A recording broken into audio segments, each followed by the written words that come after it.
विषय वस्तु वह हमें बड़ी सहजता से समझ आ जाए और हमारी स्मृति में अंकित हो जाए, ऐसी प्रार्थना करते हुए अपनी क्लास को आगे बढ़ाएंगे। सभी का बहुत-बहुत स्वागत है हायर एजुकेशन की क्लास में।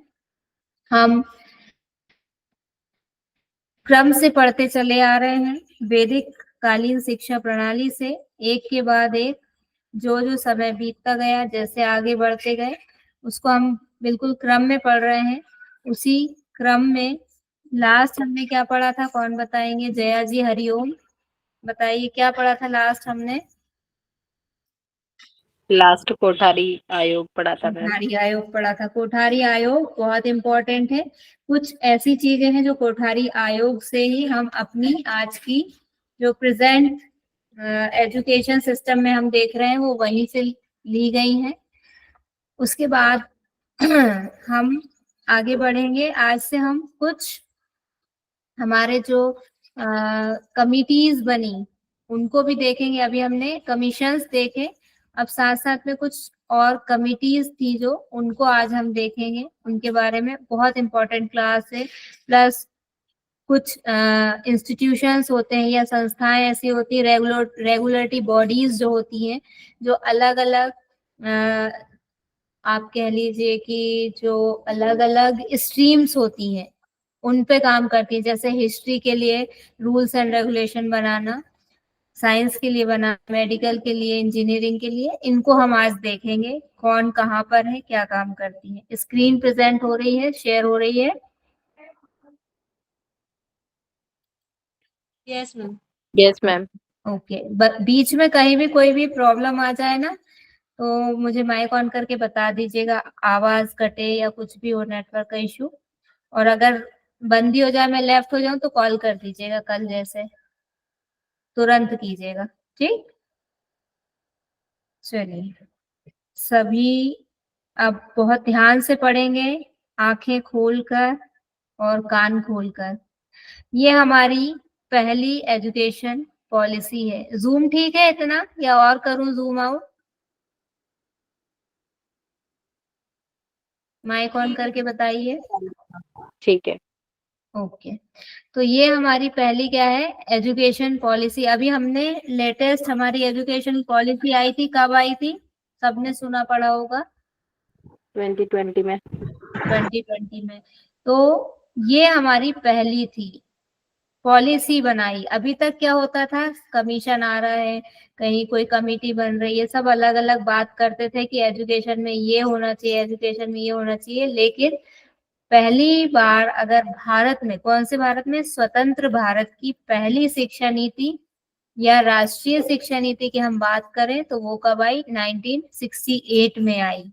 क्या था इसमें? कौन उस समय प्राइम मिनिस्टर था? श्रीमती इंदिरा गांधी उस समय कौन थी? भारत की प्रधानमंत्री थी। इनके टाइम पीरियड में आई। अब इससे रिलेटेड कुछ चीजें हम देख लेते हैं। ये बीच में डाल दिया सीक्वेंस के लिए, इसकी डिटेल अभी नहीं। डिटेल कहाँ मिलेगी? ये जो क्रम से हम चल रहे हैं ना, ईयर वाइज, तो 66 में हमने ये देखा कि ये आ गया था हमारा कोठारी आयोग। 64 में आया और रिपोर्ट उसने अपनी पेश कर दी, प्रस्तुत कर दी 66 में। तो इसी से जुड़ा हुआ 68 में ये आ गई थी भारत की पहली शिक्षा नीति। उसको ऐड सीक्वेंस के तौर पे यहाँ पे ऐड कर दिया। इसकी डिटेल हम कब पढ़ेंगे? हमने टेबल बना रखी है एजुकेशन पॉलिसीज की। जितनी भी एजुकेशन पॉलिसीज हैं उनकी एक टेबल, जैसे मैं हमेशा आप लोगों को बोलती हूँ ना कि आप टेबल बना के सारी चीजें करो, इसकी टेबल बना दी है। तीनों को कंपैरेटिवली एक साथ वहां पे हम देख लेंगे। अभी सिर्फ इसका ईयर याद रख लीजिए कि पहली एजुकेशन पॉलिसी कब आई, 1968 में, और उस समय प्रधानमंत्री कौन थी? श्रीमती इंदिरा गांधी। अब यहाँ से हमारे शुरू हो जाएंगे कमिटीज। भारतीय अनुसंधान परिषदें एवं शिक्षा नीतियों से संबंधित महत्वपूर्ण समितियां। Indian research council and education policies related important committees.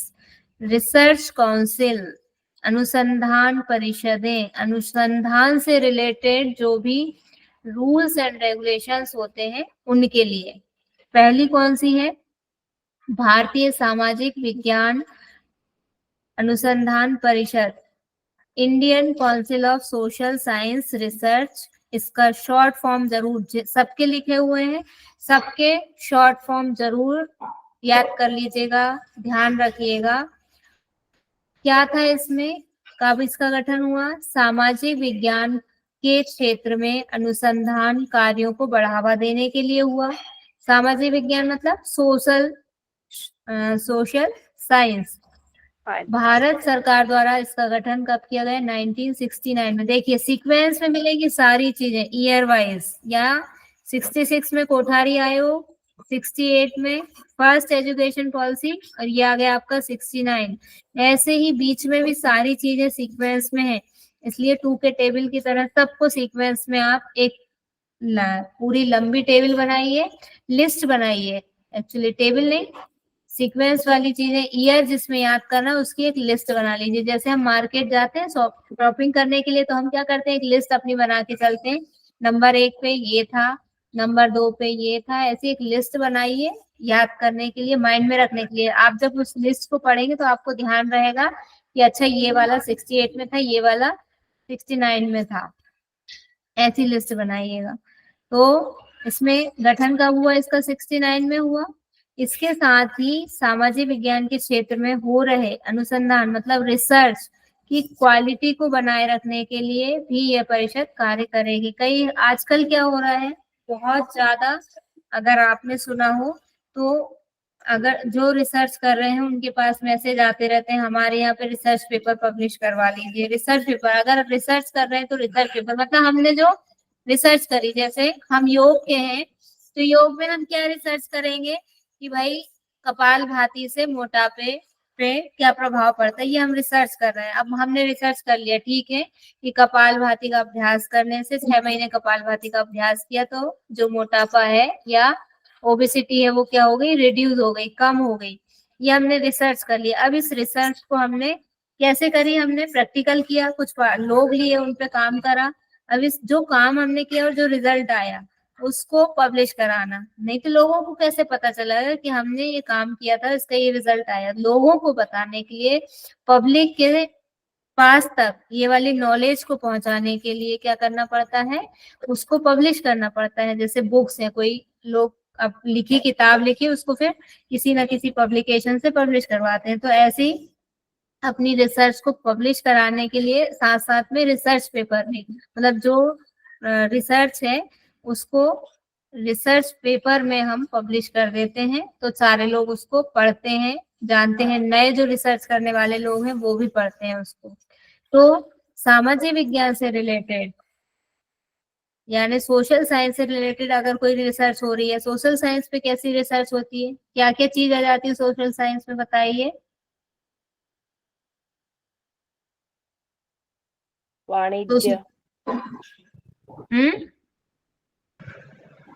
वाणिज्य तो कॉमर्स में आता है, सोशल साइंस में इतिहास, भूगोल, हाँ, इकोनॉमिक्स।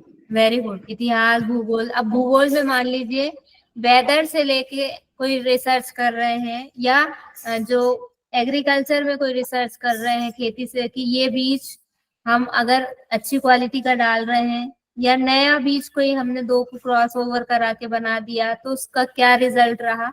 ऐसी इसमें जो सोशल साइंस में जो भी सब्जेक्ट है उससे रिलेटेड कोई भी रिसर्च हो रही है तो उसकी क्वालिटी को क्या हो रहा है, रिसर्च पेपर जरूरी थी पहले तो, कुछ भी उन्होंने कहा पैसे दो, आपने रिसर्च करी है या नहीं करी है, बस हम उसको छाप देंगे और आपका नाम हो जाएगा कि आपने रिसर्च की है। तो ऐसी वाली चीजों को रोकने के लिए, नहीं तो क्या हो रहा है, क्वालिटी खराब हो रही है इससे, ऐसा कुछ भी लोग बस पेपर पब्लिश करवा रहे हैं। जैसे वही व्यक्ति कल हमने पढ़ी थी, पर्याय व्यक्ति, सॉरी कौन सी, विकल्प। विकल्प में क्या होता है, चीजें सिर्फ शब्दों ही शब्दों में होती है, वास्तविकता में होती नहीं। खरगोश के सिर पे सींग, एक है ना कि, या बंध्या पुत्र क्या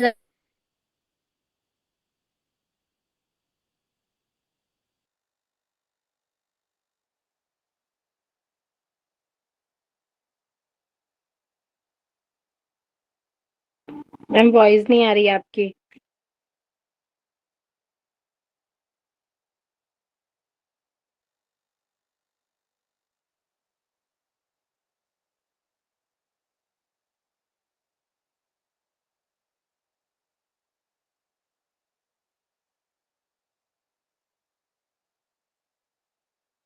भी रिसर्च हो उससे रिलेटेड रूल्स। तो अभी यूजीसी भी है, यूजीसी समय समय पे क्या करता है, रूल्स एंड रेगुलेशन बदलता रहता है। यूजीसी ने क्या कर दिया इस वाली चीज को खत्म करने के लिए, नहीं तो क्या होगा, एक पूरा का पूरा एक स्कैंडल हो गया, मतलब कि लोग एक गिरोह बन गया जो सिर्फ झूठे रिसर्च पेपर पब्लिश कराने लगे। इससे क्या है, रिसर्च की क्वालिटी खराब हो गई। तो यूजीसी ने क्या डिसाइड कर लिया कि अब आपको रिसर्च पेपर पब्लिश कराना जरूरी नहीं है रिसर्च करने के लिए, इस वाली प्रॉब्लम का सॉल्यूशन निकालने के लिए।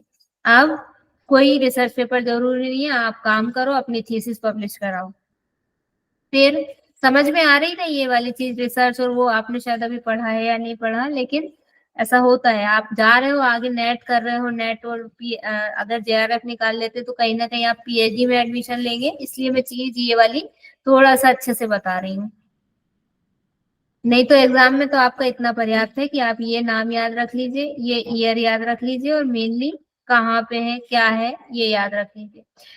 ICSSR भारत में सामाजिक विज्ञान के अनुसार सामाजिक विज्ञान में रिसर्च को बढ़ावा देने के लिए परियोजनाओं, मतलब प्लानिंग्स, फेलोशिप यानी कि ग्रांट जो मिलता है, स्टाइफंड भी इसको बोलते हैं, और आपकी स्कॉलरशिप भी इसको बोलते हैं।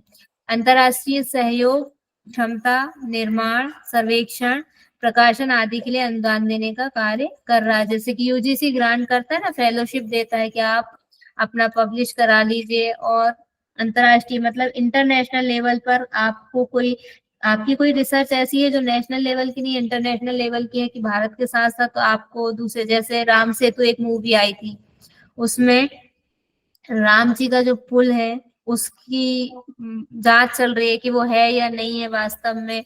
तो आप, वो पुल तो अकेला ऐसा तो नहीं है भारत में, उसमें श्रीलंका भी है इंक्लूड, तो वहां की गवर्नमेंट से सपोर्ट लेना पड़ेगा, उससे भी कोई ना कोई हमको टाई अप करना पड़ेगा।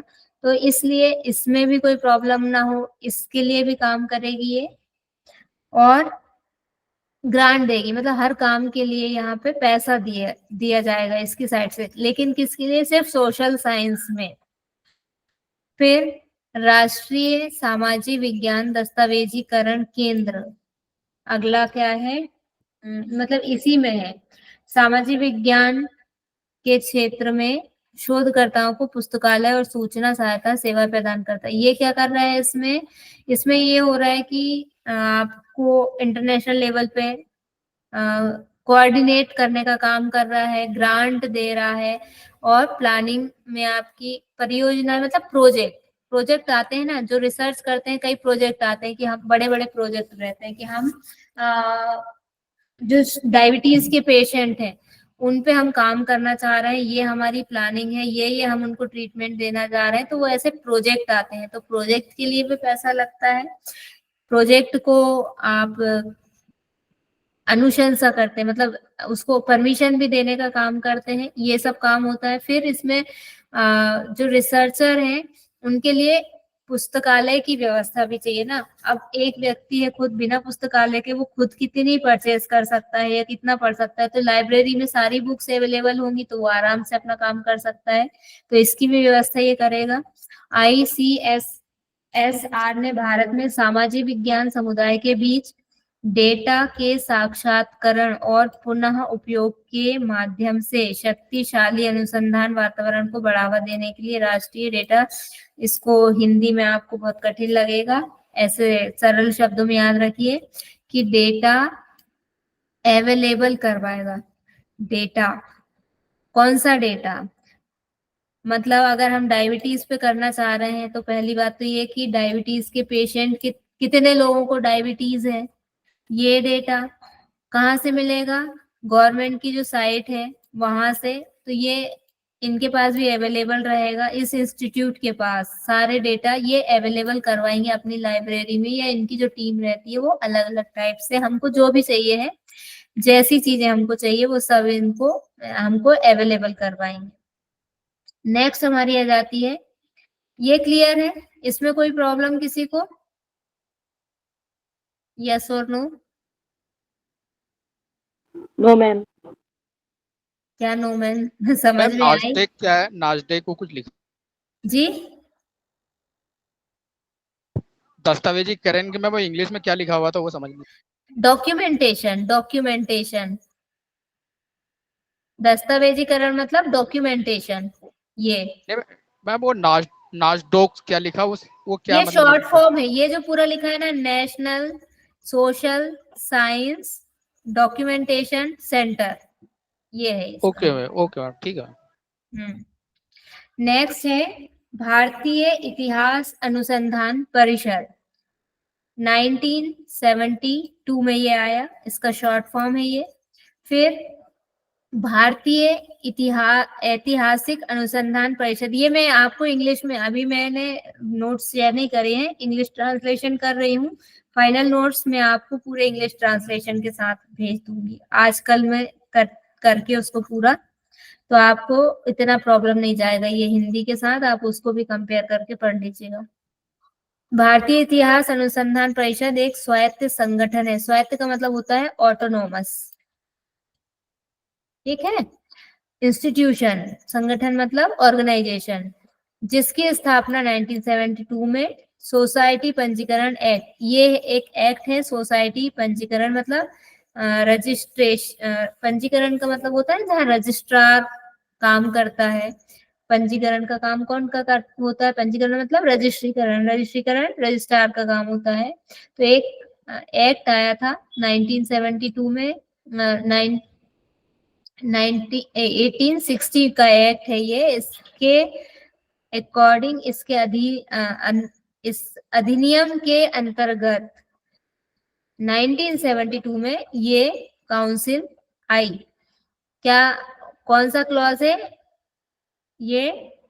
10 और 10, 21, ये भी याद रखिएगा आप, इसका क्लॉज भी याद रखिएगा, 21 के अंतर्गत की गई। इसका मुख्य उद्देश्य यानी मेन ऑब्जेक्टिव इसका क्या है? ऐतिहासिक अनुसंधान को उचित दिशा देना। जो हिस्टोरिकल रिसर्च है, ये दिख रहा है ना, हिस्टोरिकल रिसर्च के लिए, पहले वाला सोशल साइंस से रिलेटेड रिसर्च के लिए था, ये हिस्टोरिकल रिसर्च के लिए है। तो उनको डायरेक्शन देना, जो भी उचित मतलब सही डायरेक्शन देना कि कितना, क्या आप काम करो, कौन से फील्ड में काम नहीं हुआ है और ज्यादा काम करने की जरूरत है, या किस में आप मनी, टाइम और मतलब सोशली रिलेवेंट चीजें हो, वो सब चीजों को आपको गाइडलाइन दी जाती है। इसी उद्देश्य से, इसी ऑब्जेक्टिव को लेकर इसको लाया गया। और वैज्ञानिक लेखन को हिस्टोरिकल मतलब हमने हिस्ट्री पे रिसर्च कर रहे हैं, मान लीजिए अब आज की डेट में कोरोना ही क्या हो गया? हिस्ट्री हो गई है। हिस्ट्री में कोई घटना घटी थी, एक ऐसी महामारी आई जिसने पूरी दुनिया को तहस नहस करके रख दिया, पूरी दुनिया में तबाही मचा दी, तो उस पे अगर कोई रिसर्च कर रहे हैं तो उसमें क्या उसके कारण रहे, क्या क्या उसमें हुआ पूरा, तो इसकी एक क्या हो जाएगी? डिस्क्रिप्टिव रिसर्च हो जाएगी, मतलब विवरणात्मक। उसमें कोई हम इंटरवेंशन तो दे नहीं रहे हैं, ना हम कुछ उसमें ट्रीटमेंट दे रहे हैं, तो ये सिर्फ क्या है, जो घटना हो चुकी है किस इतिहास में, उससे रिलेटेड काम हो रहा है। तो साइंटिफिक पूरा हम ऑथेंटिक डेटा लें, और जब ऑथेंटिक डेटा लेंगे तो रिसर्च उसको फिर सही जैसा लिखा जाना चाहिए, जो जो तरीके होते हैं, रूल्स एंड रेगुलेशन होते हैं, तभी वो साइंटिफिक उसका लिटरेचर हमको मिल पाएगा। लेखन मतलब राइटिंग, साइंटिफिक राइटिंग को क्या करना है? बढ़ावा देना, प्रोत्साहित करना, मोटिवेट करना है। इतिहास के क्षेत्र में अनुसंधान करने वाले सभी अनुसंधानकर्ताओं हेतु एक मंच, मतलब जैसे हमने एक पढ़ा था इंटर यूनिवर्सिटी, एक हमने पढ़ा था, आया था एक कमीशन, वो उसका काम क्या था कि सारी यूनिवर्सिटीज को एक जगह पे लेके आना, कंपटीशन कराना अलग अलग, जैसे खेल में या म्यूजिक में या फिर जिसकी भी जो जो क्वालिटी है उसको एक मंच पे लाके कॉम्पिटिशन्स कराना या देखना किसमें क्या है, फिर उसको जो ज्यादा अच्छा करना उसको बेस्ट सबसे अच्छा घोषित कर देना, ये काम था। तो ऐसे यहाँ पे क्या हो रहा है कि जो रिसर्च के फील्ड है हिस्ट्री से रिलेटेड जितने भी हैं, जैसे अब हिस्ट्री में भी कई हो गए, एक धार्मिक हो गया, मतलब हम अगर सोचें कि जैसे अभी राम सेतु का एग्जांपल दिया, वो भी तो हिस्ट्री से रिलेटेड है, वो एक अलग फील्ड हो गया। युद्ध से रिलेटेड एक अलग फील्ड हो गया। कोई बीमारी है तो उस हिस्ट्री में कोई बीमारी रही है, वो एक अलग फील्ड हो गए। तो सारे हिस्ट्री से रिलेटेड जितनी भी रिसर्च होगी उन सबको एक प्लेटफॉर्म देना, एक जगह वो सारे रूल्स एंड रेगुलेशंस उनको मिल जाएंगे, सारी जानकारी हिस्ट्री से रिलेटेड उनको यहाँ पे मिल जाएंगी। फिर ICHR ने भारत में भारत के दूर दराज के क्षेत्रों तक पहुंचने के लिए 2 क्षेत्रीय केंद्र स्थापित किए। ये इंपॉर्टेंट है कि आपसे सीधा पूछा जा सकता है, ICHR आया है ये क्वेश्चन, ऐसा आता है कि कितने, सीधा क्वेश्चन एक ये हो सकता है कि उसके कितने रीजनल सेंटर हैं, 2 हैं, 4 हैं, 6 हैं, ये ऑप्शन में पूछ लेंगे तो हमको पता है कि कितने हैं, 2 हैं। कहाँ कहाँ पर है, एक बेंगलोर में है, दूसरा गुवाहाटी में। ये इंपॉर्टेंट क्वेश्चन है। नेक्स्ट हमारा आ जाता है भारतीय दर्शन अनुसंधान परिषद 1977, Indian council of philosophy research ICPR, भारतीय शिक्षा मंत्रालय द्वारा इसका गठन। ये भी ध्यान रखिएगा किसने किसका गठन किया है, किसने किसको बनाया है। ये ICPR को भारतीय शिक्षा मंत्रालय मतलब नेशनल एजुकेशन मिनिस्ट्री या इंडियन एजुकेशन मिनिस्ट्री ने बनाया है। सारी काउंसिल में जहां जहां ये मिल रहा है किसने बनाया है वो जरूर, अब इसकी भी टेबल बनेगी। टेबल तो आपको हर टॉपिक में बनानी है, ये हमारी काउंसिल्स चल रही हैं, इसकी भी टेबल बनानी है। साथ में सामने लिखिए कंपैरेटिवली कि कब पहला कॉलम आ जाएगा, नाम क्या है, दूसरा कॉलम आ जाएगा गठन कब हुआ है, तीसरा कॉलम आ जाएगा गठन किसने किया है, किसके द्वारा किया गया है, चौथा कॉलम कोई आपको अगर उसकी कुछ स्पेसिफिक क्वालिटी अलग से दिख रही है, स्पेसिफिक कैरेक्टरिस्टिक्स दिख रही है तो वो चौथे कॉलम में लिख लीजिए। टेबल हर टॉपिक में बनाइए, बहुत आसान रहेगा आपको लर्न करना, याद रखना। इसका गठन एक विशेष एजेंसी के रूप में किया गया। इस परिषद की व्यापक आधार वाली सदस्यता है जिसमें प्रतिष्ठित दार्शनिक, इसका क्या मतलब है, व्यापक आधार वाली सदस्यता का मतलब है कोई कमेटी होती है, जैसे अभी हमारे यहाँ पे चुनाव होने वाले हैं इंडिया में, तो चुनाव कौन करवाता है, एक चुनाव आयोग होता है, उसका एक अध्यक्ष होता है और बाकी के उसके सदस्य होते हैं, 4-5 गिनती के सदस्य होते हैं उसमें। और ऐसे ही हमारा हाई कोर्ट या सुप्रीम कोर्ट होता है, उसमें भी एक मुख्य जज होता है, बाकी के दूसरे लोग दूसरे जज होते हैं जो सदस्य होते हैं। कोई भी आयोग है उसका एक कौन होता है, प्रेसिडेंट होता है, बाकी उसके मेंबर्स होते हैं। तो या इसको विस्तृत आधार वाला इसलिए बोले, व्यापक आधार वाला मतलब इसमें बहुत सारे फील्ड के, इसके जो मेंबर हैं वो बहुत सारे फील्ड के लोग हैं, इसलिए इसको ब्रॉड, व्यापक मतलब ब्रॉड बेस, इसका जो बेस है वो बहुत सारे लोगों से, अलग अलग फील्ड के लोगों से मिलके बना है, इसलिए इसको ब्रॉड बेस कहा गया है। समझ में आई नहीं ये क्यों लिखा है, सबको समझ में आ गया ये व्यापक आधार वाली सदस्यता का मीनिंग क्लियर है? मैं माइक ऑन करके बताइए। यस मैम आ गया। ओके, जो बड़े जिसमें रूप से काम करती हो ना, हाँ बड़े रूप पे काम करिए, जिसमें प्रतिष्ठित दार्शनिक मतलब फिलोसफर, सामाजिक वैज्ञानिक, सोशल साइंस के साइंटिस्ट, यूनिवर्सिटी ग्रांट कमीशन के रिप्रेजेंटेटिव, भारतीय सामाजिक विज्ञान अनुसंधान परिषद यानी कि Indian social science research council, भारतीय ऐतिहासिक अनुसंधान परिषद, भारतीय राष्ट्रीय विज्ञान अकादमी केंद्र सरकार और उत्तर प्रदेश सरकार सम्मिलित है। ये जो हम ऊपर पढ़ चुके हैं ना हिस्टोरिकल वाला और राष्ट्रीय विज्ञान अकादमी, सोशल साइंस वाला भी हम ऊपर, उन सब के लोग इसमें मेंबर हैं। शासकीय निकाय कौन है, गवर्नमेंट बॉडी है, ये एक गवर्नमेंट बॉडी है और अनुसंधान परियोजना समिति RCP इस परिषद के मुख्य प्राधिकरण है। इसमें जितनी भी टर्मिनोलॉजी आ रही, जहां जहां आपको शॉर्ट फॉर्म दिख रहा है, उन सब का फुल फॉर्म पता, मतलब ध्यान रखिएगा। हाँ, एक कॉलम, ये जो टेबल आप बनाएंगे इसमें एक कॉलम फुल फॉर्म का भी बना लीजिएगा। ये निकाय सुपरिभाषित शक्तियों और कार्यों के साथ निहित है, मतलब इसमें जो भी वर्ड लिखा है उसकी डेफिनेशन आपको दी रहेगी। ये मतलब है इसका। निकाय मतलब एक बॉडी को ही बोलते हैं निकाय। गवर्नमेंट बॉडी है, गवर्नमेंट निकाय है, तो संस्था मैम, उसको संस्था। संस्थान डिफाइन किया गया। हर उसमें जो भी वर्ड है उसको डिफाइन किया गया, वेल डिफाइन किया गया है। तारकुंडे समिति नेक्स्ट आ जाएगी हमारी 1978 में। अध्यक्ष कौन है? VM तारकुंडे। इन्हीं के नाम पे समिति का नाम रखा गया। यह समिति मुख्यतः मतलब मेनली ये बनाई किस लिए गई थी?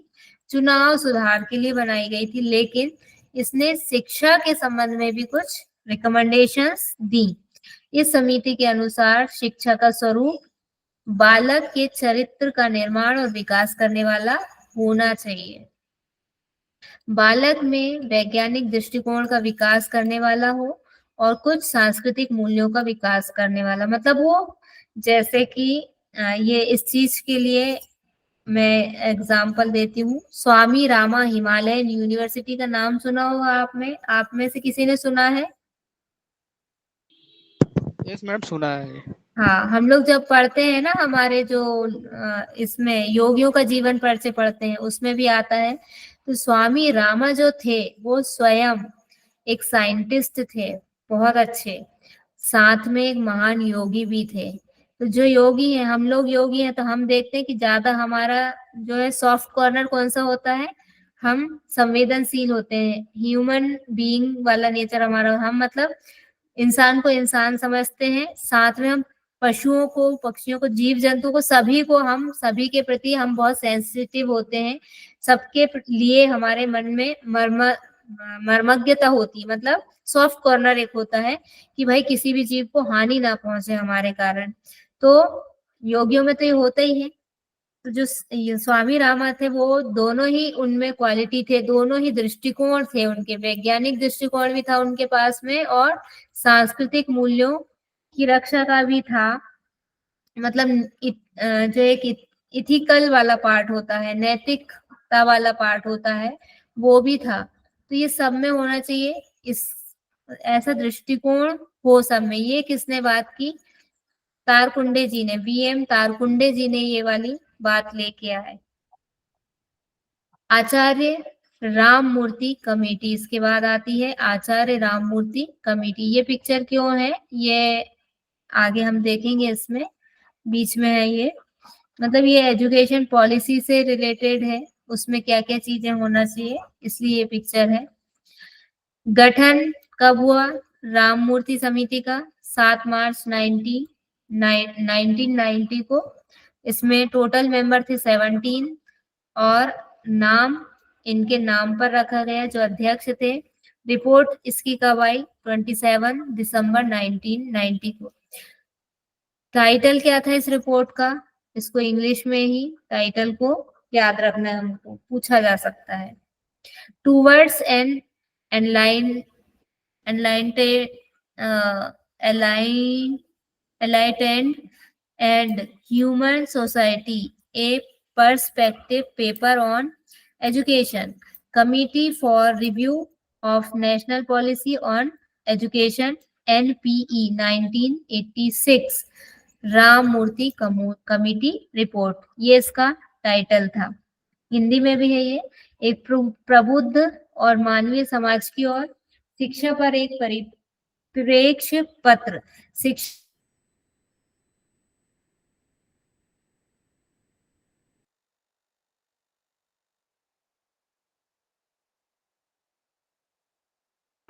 वॉइस नहीं आ रही मैम आपकी।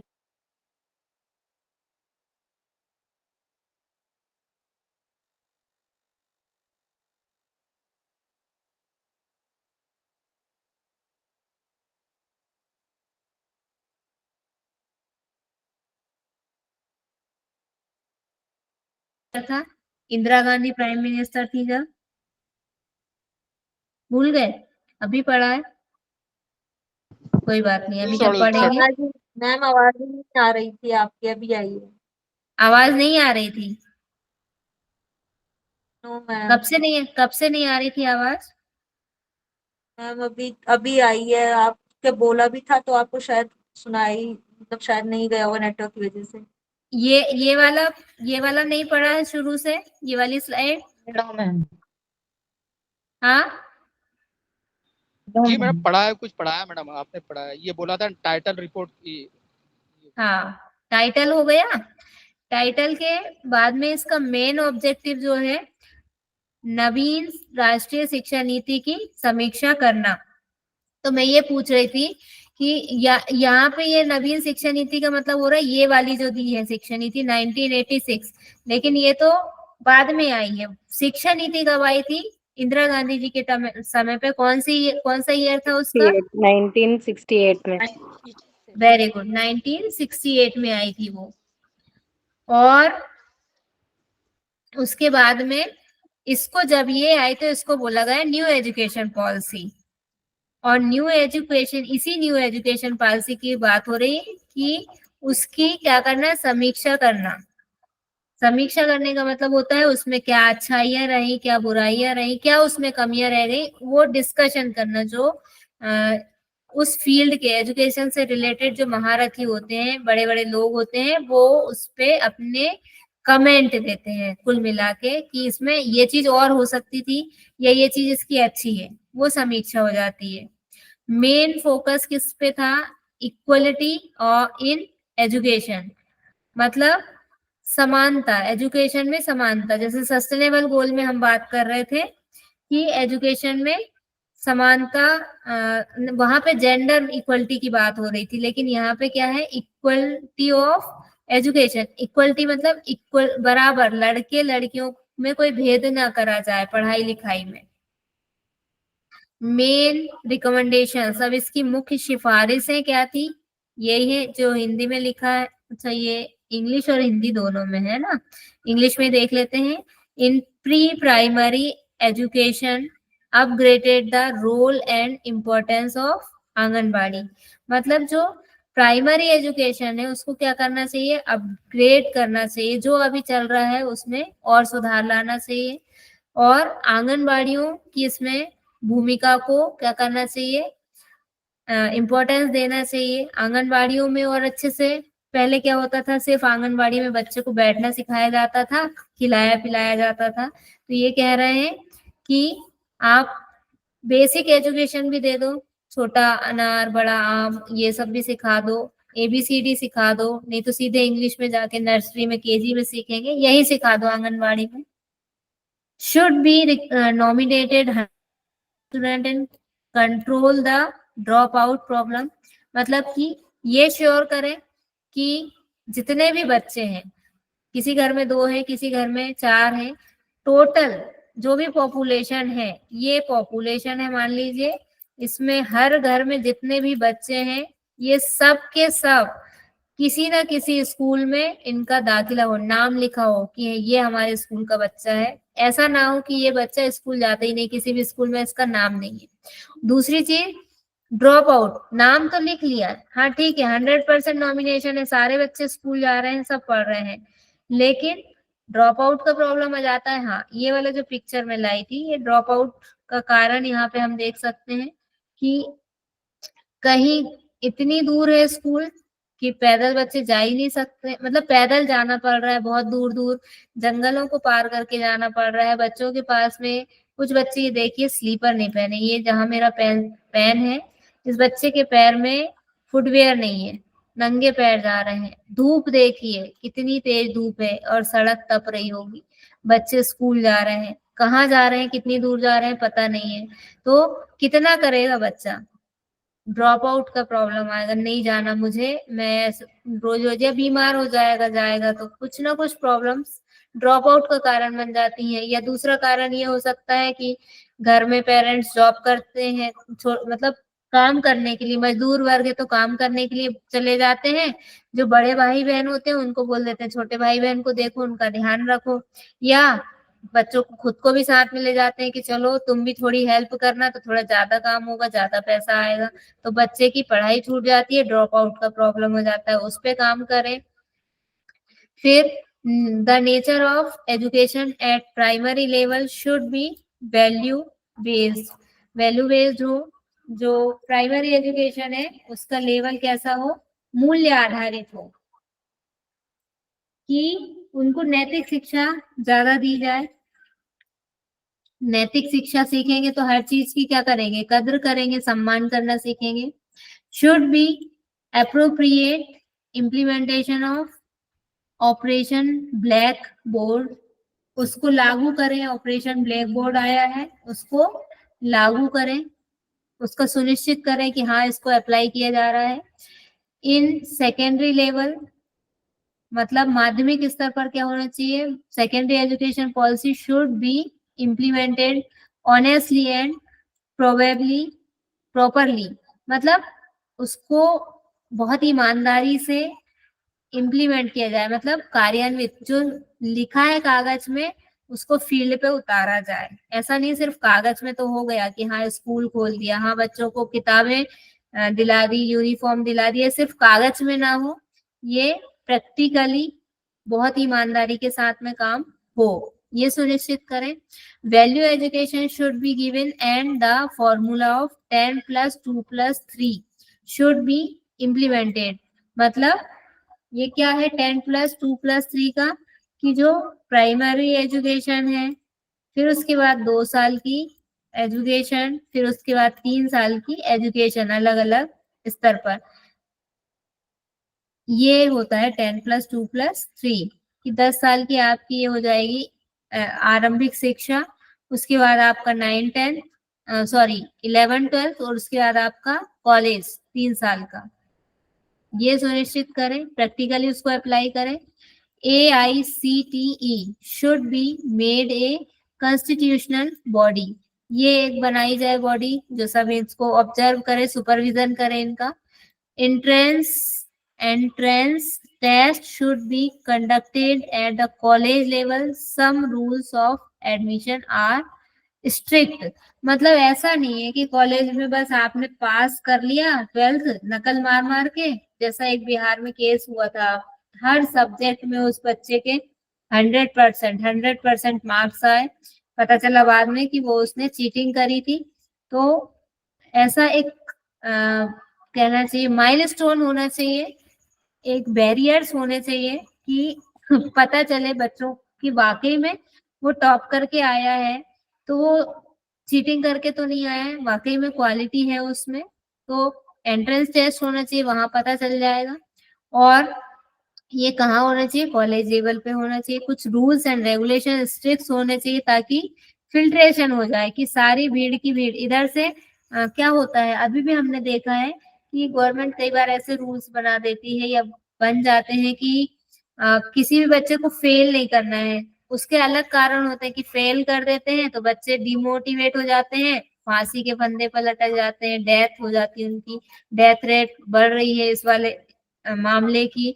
तो उसके लिए बच्चों को क्या कर रहे हैं कि किसी को भी फेल नहीं करना है, या परसेंटेज वाला सिस्टम हटा दिया कि ग्रेड देना है, ताकि वो डिमोटिवेट ना हो। उनके परसेंट सबको दिख रहा है, तो जो जिनके ज्यादा परसेंट है उनको, वो उनका मजाक उड़ाते हैं, उनको डिमोटिवेट करते हैं। इन सब चीजों से बचने के लिए क्या करते हैं कि किसी को भी फेल नहीं करना, किसी को फेल नहीं करेंगे, यहाँ से तो चले गए, यहाँ पे भीड़ बढ़ती जा रही, बहुत सारे बच्चे इकट्ठे हो गए, अब सब चले गए, लेकिन जहाँ क्वालिटी वाली एजुकेशन की जरूरत है वहां पे फिर क्या है, एक फिल्टर लगाना जरूरी है। नहीं तो क्या होगा, यहाँ सब 12th पास जैसे तैसे करके चले गए, अब डॉक्टरी के लिए अप्लाई कर दिया, परसेंटेज देखे उनने, कोई टेस्ट नहीं लिया, सिर्फ परसेंट के बेस पे एडमिशन दे रहे हैं, तो भले ही चीटिंग करके पास हुआ है, आता उसको कुछ भी नहीं है, वो डॉक्टरी के लिए अप्लाई कर दिया, एडमिशन हो गया, अब वो क्या करेगा, वहां पे भी उसने सेटिंग कर ली दोस्तों से कि मुझे नहीं आता तुम बता दो करके, ऐसे कर करके, या वहां पे भी चीटिंग करके, और वो डॉक्टर भी बन गया। अब ऐसा डॉक्टर क्या इलाज करेगा और क्या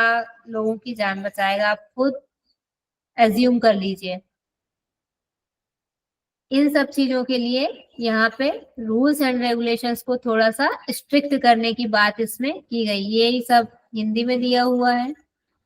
सरकारी और प्राइवेट दोनों ही प्रकार के विद्यालयों में समानता और सामाजिक न्याय हासिल करने के लिए सामान्य स्कूल प्रणाली का विकास किया जाए। सामान्य स्कूल प्रणाली मतलब जनरल स्कूल सिस्टम, यानी कि सारे बच्चे आसानी से पढ़ सकें सुविधाओं के साथ में। व्यावसायिक और रोजगार उन्मुखी मतलब कैसा होना चाहिए, जो कॉमर्शियल एस्पेक्ट है उससे रिलेटेड, या रोजगार देने वाली, रोजगार मतलब एम्प्लॉयमेंट देने वाली एजुकेशन हो। बल दिया जाए और प्रौढ़ शिक्षा के लिए उचित कार्यक्रम बनाए जाए। प्रौढ़ शिक्षा मतलब ये एक आपको पिक्चर यहाँ पे दिख रहा है, ये लेडीज लोग, इनकी स्कूल गोइंग एज नहीं है लेकिन ये सब लोग पढ़ रहे हैं, ये प्रौढ़ शिक्षा में आएगा। मतलब प्रौढ़ में किस कौन आते हैं, उस दिन भी हमने डिस्कस किया था, जो 25 से लेके 25 से लेके 70 तक का मान लीजिए, या 50 तक का जो ग्रुप है वो आपका प्रौढ़ में आ जाएगा। एडल्ट में आ जाए, एडल्ट तो हाँ, एडोलसेंट के बाद वाला जो है वो इसमें आएगा। युवा जिसको बोलते हैं ना, यूथ, यूथ वाला, यूथ के बाद वाला है ये। 25 तक यूथ आ जाएगा, उसके भी बाद वाला आपका प्रौढ़ में आता है। तो किसी कारण अपनी एजुकेशन नहीं कर पाए, कंप्लीट नहीं कर पाए, तो उनके लिए कुछ व्यवस्था हो ऐसी जो अपनी एजुकेशन वो कंप्लीट कर सके। प्रौढ़ शिक्षा के लिए उचित कार्यक्रम बना जाए तथा इनका अवलोकन, ऑब्जर्वेशन करने वाली संस्थाएं जैसे मानव संसाधन विकास मंत्रालय, MHRD आदि इसके लिए अपनी भूमिका है, मतलब अपने रोल जो है वो डिसाइड करें कि किसको क्या काम करना है। शिक्षक शिक्षा सैद्धांतिक के स्थान पर दक्षता और कौशल विकास से संबंधित होनी चाहिए। मतलब केवल थ्योरेटिकल ना हो कि पढ़ा लिखा परीक्षा में पास हो गए, वो कैसी हो, स्थान पर मतलब कैसी होनी चाहिए, इफिशियंसी बढ़ाने वाली होनी चाहिए।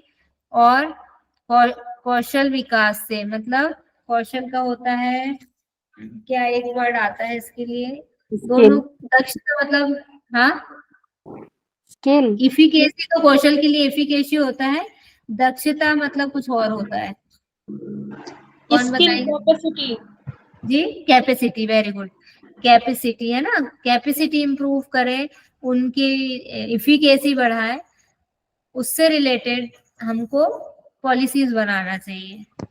Skill ma'am, skill. स्किल, हाँ जी, स्किल।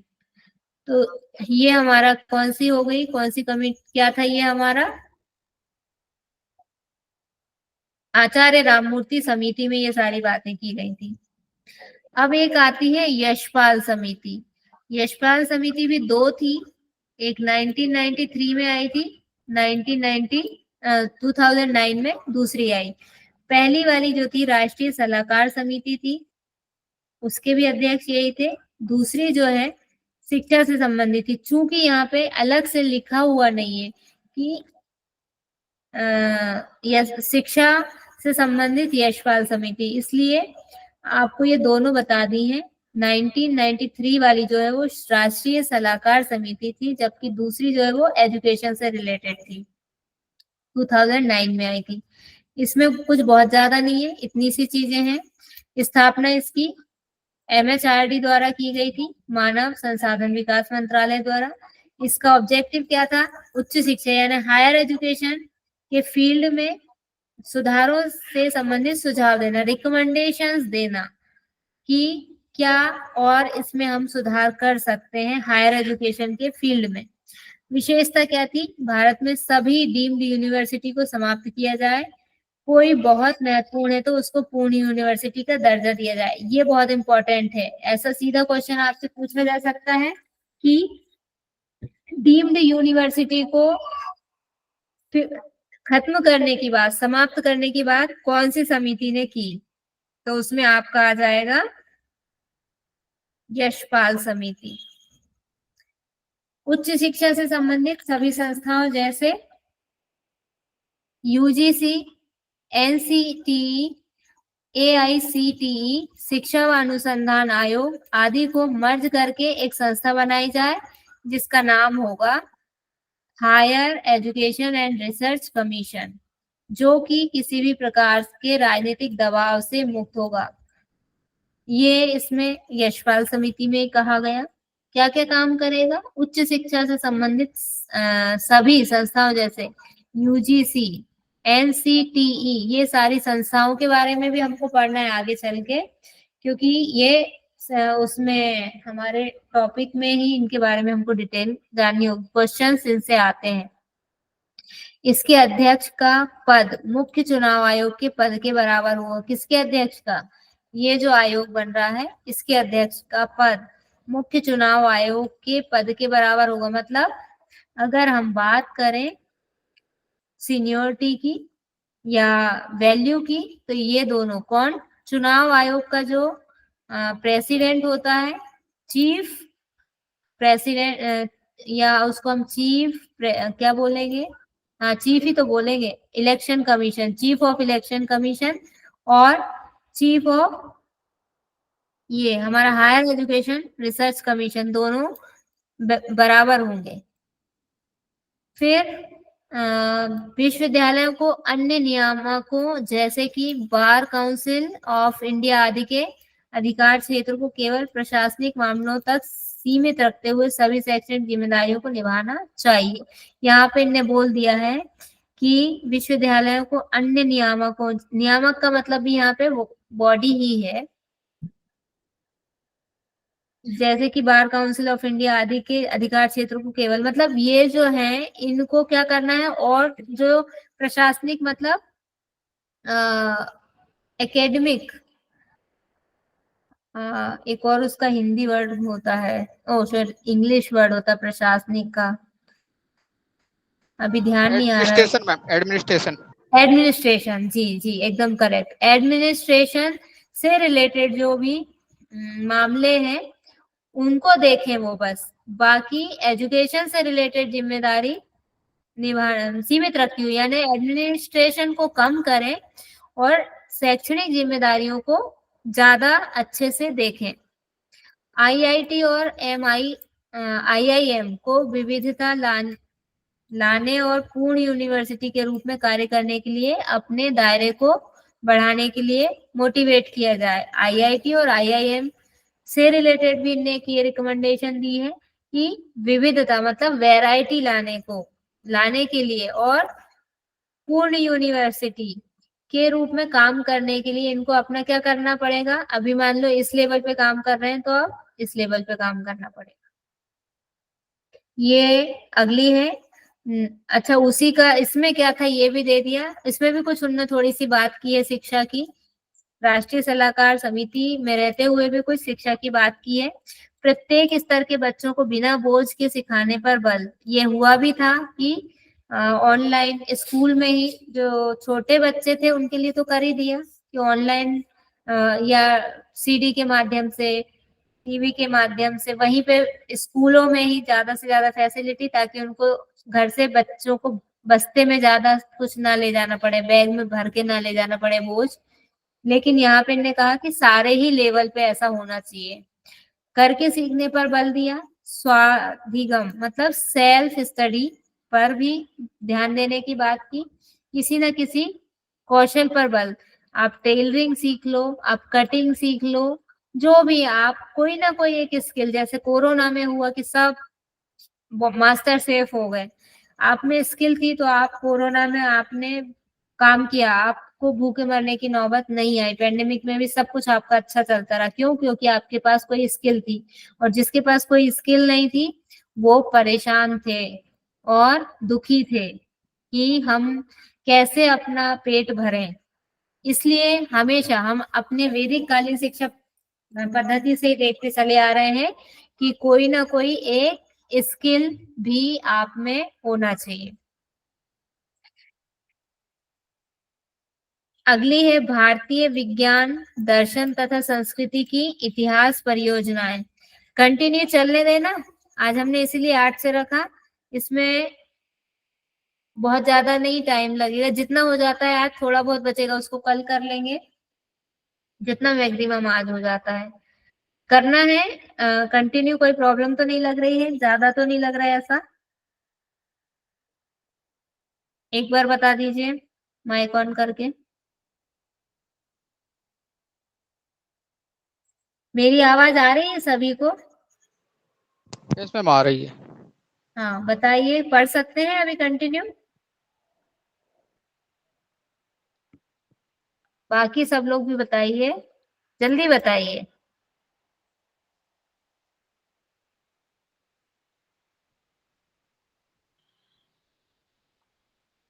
ओके, ठीक है, थैंक यू।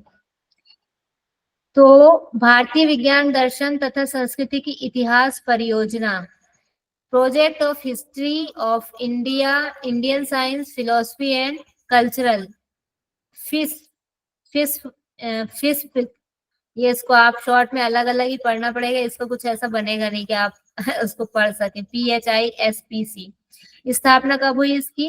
1990 में।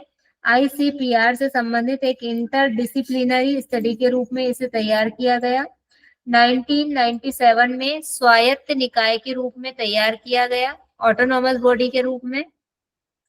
और एट प्रेजेंट यह है centre for studies in civilisation, CSC से संबद्ध है। संबद्ध है का मतलब एफिलेंस, एफिलेंस कर लेते हैं ना, एफिलेटेड जो हो जाते हैं, तो ये अभी इससे है। सेंटर फॉर स्टडीज से है इसका एफिलिएशन। भारत सरकार ने CSC को PHISPC के वित्त पोषण हेतु नोडल एजेंसी के रूप में मान्यता दी है। मतलब ये जो भी फंड है उसका अरेंजमेंट ये वाली बॉडी करेगी। राष्ट्रीय ग्रामीण, ग्रामाण लिखा गया, ग्रामीण है ये, राष्ट्रीय ग्रामीण संस्थान परिषद, NCRI। इसमें क्या है, इसका गठन कब हुआ है? ग्रामीण क्षेत्र में उच्च शिक्षा को बढ़ावा देने के लिए इसका गठन 19 अक्टूबर, किसका बर्थडे होता है 19 अक्टूबर को मनाया जाता है? बताइए, कौन से प्राइम मिनिस्टर का होता है बर्थडे होता है या कुछ और होता है? 19 अक्टूबर इनसे रिलेटेड है, इंदिरा गांधी जी की पिक्चर दिख रही है, इनसे रिलेटेड है 19 अक्टूबर 1995 में किया गया है, जिसका मुख्यालय हैदराबाद में है। हेडक्वार्टर, मुख्यालय मतलब हेडक्वार्टर, ये याद रखिएगा। गठन कब हुआ, हेडक्वार्टर कहाँ पर है? इसे महात्मा गांधी राष्ट्रीय ग्रामीण संस्थान परिषद भी कहा जाता है। अब यहाँ हमारे ये बॉडीज कंप्लीट हो गई। अब एजुकेशन पॉलिसीज को हम पढ़ेंगे। यहाँ पे आपको पिक्चर से ही समझ में आ जाएगा, पहली, दूसरी, तीसरी। अभी तक कितनी एजुकेशन पॉलिसीज आई हैं बताइए? 3। पहली इनके टाइम पे आई 1968 में, दूसरी आई 86 में। उल्टा कर दीजिए याद रखने के लिए, 6 की जगह 8, 8 की जगह 6 कर दीजिए। ये माता और ये सॉरी ये, हाँ सही तो है ना, ये इन्हीं के बेटे थे, इनके बाद आए, तो ये भी याद रखने में दिक्कत नहीं होगी। पहली 1968 में आई, मम्मी जी क्या थी उस समय, प्राइम मिनिस्टर थी। फिर बेटा जी प्राइम मिनिस्टर हो गए, इनके टाइम में 6 की जगह 8 कर दीजिए, 8 की जगह पे 6 कर दीजिए, तो ये हो जाएगा 1986 में दूसरी हो गई। तीसरी I prime minister Narendra Modi के टाइम पर 2022 में, सॉरी 2020 में। इनको कंपैरेटिवली हम पढ़ लेते हैं, साथ में आपको एक ही जगह पे सारी ये दिख जाएंगी। स्वतंत्रता के बाद भारत की पहली शिक्षा नीति थी ये, सबके लिए शिक्षा हो, ये इसका मुख्य उद्देश्य था। शिक्षा का पैटर्न कैसा था, 10+2+3, ऐसा इनने और यहाँ लिखा है, मतलब रिकमेंडेशन है ये। माध्यमिक स्तर पर त्रिभाषा सूत्र कौन सा था? त्रिभाषा सूत्र में कौन कौन सी लैंग्वेज थी? कल हमने पढ़ा था, बताइए। हिंदी, इंग्लिश और एक और बताई थी, शायद रीजनल क्षेत्रीय लैंग्वेज, भाषा। मदर टंग, जो जिस रीजन में रह रहा है, जो जिस क्षेत्र में रह रहा है, उसकी जो मातृभाषा है वो वहां उसको रखेंगे। यही हिंदी, इंग्लिश त्रिभाषा और सूत्र। रीजनल लैंग्वेज ना मैम? हाँ हाँ, जैसे कोई साउथ इंडिया में है, बेंगलुरु में है, तो वहां पे जो कौन सी लैंग्वेज चल रही है? कन्नड़ चल रही है, तो कन्नड़ हो जाएगी एक उसकी मदर टंग। फिर 14 इयर्स तक के बच्चों के लिए अनिवार्य निशुल्क शिक्षा हो, ऐसा किसमें कहा गया? अनुच्छेद 45। अनुच्छेद 45 क्या है? हमारे इंडिया का जो कॉन्स्टिट्यूशन है उसमें कुल आर्टिकल जब बनाया था 395 थे, 395। अब ये इनमें दिन रात लोकसभा में, राज्यसभा में लोग बैठते हैं, पार्लियामेंट में बैठते हैं लोग, और क्या करते हैं? सब अपने अपने नई नई चीजें लेके आते हैं कि ये अधिनियम बनना चाहिए, ये एक्ट बनना चाहिए, ऐसे ऐसे। इसकी संख्या मेरे ख्याल से बहुत साल पहले हमने देखी थी तो 400 से ऊपर हो गई थी, और अभी तो वर्तमान में शायद 500 प्लस होगी। नए नए आते ही रहते हैं, बार बार चेंजेस होते रहते हैं, क्लॉज ऐड करते रहते हैं। अनुच्छेद का मतलब होता है आर्टिकल।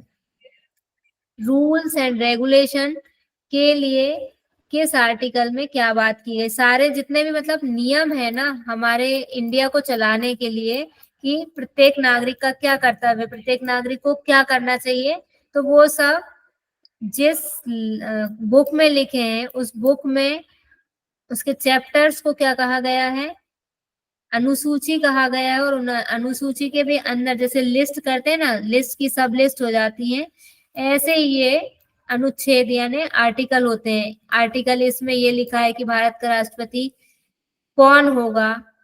आर्टिकल 2 में एग्जाम्पल दे रही हूँ, ऐसा है नहीं है कि एकदम इसी आर्टिकल में ये है। किस आर्टिकल में क्या लिखा है? यहाँ पे लिखा हुआ है आर्टिकल 45 में, ये लिखा हुआ है कि 14 वर्ष तक के सभी बच्चों को अनिवार्य और निःशुल्क एकदम फ्री एजुकेशन दी जाए, और कंपलसरी है एजुकेशन देना, ये बात इसमें की गई है। बच्चों की शाला त्याग मतलब वही ड्रॉप आउट का प्रॉब्लम सॉल्व हो, शॉर्ट आउट हो, उस प्रॉब्लम का सॉल्यूशन निकाले। शिक्षकों को पर्याप्त प्रशिक्षण मिले व उन्हें राष्ट्रीय एवं अंतर्राष्ट्रीय स्तर पर लिखने पढ़ने बोलने की स्वतंत्रता प्राप्त हो। इंटरनेशनल लेवल पे वो अपना सब लिखना पढ़ना और वो सब कर सके। राष्ट्रीय संपूर्ण देश में एक समान शिक्षा प्रणाली अर्थात राष्ट्रीय विद्यालय प्रणाली होना चाहिए। मतलब हम क्या देख रहे हैं आजकल? प्राइवेटाइजेशन, हर चीज में प्राइवेटाइजेशन हो रहा है। जिसके पास पैसा है वो बड़ी एक बिल्डिंग बना लेते हैं और फिर अपना विज्ञापन करते हैं। स्कूल बना लिया उनने या कॉलेज बना लिया, उसका पब्लिक प्रचार प्रसार किया, विज्ञापन किया, एडवर्टाइजमेंट किया। उनके पास में बच्चे जा रहे हैं, लेकिन कौन बच्चे जाएंगे? क्योंकि ये पैसे वालों ने बनाया है तो यहाँ से भी पैसे वाले ही बच्चे जाएंगे, गरीब घर के बच्चे नहीं जा पाएंगे। क्यों? क्योंकि फीस बहुत ज्यादा है। इस वाली प्रॉब्लम को दूर किया जाए कि केवल गवर्नमेंट स्कूल ही हो, सारे बच्चे जो है वो गवर्नमेंट स्कूल में ही पढ़े तो सब एक जैसी पढ़ाई करेंगे। अब इसमें क्या है?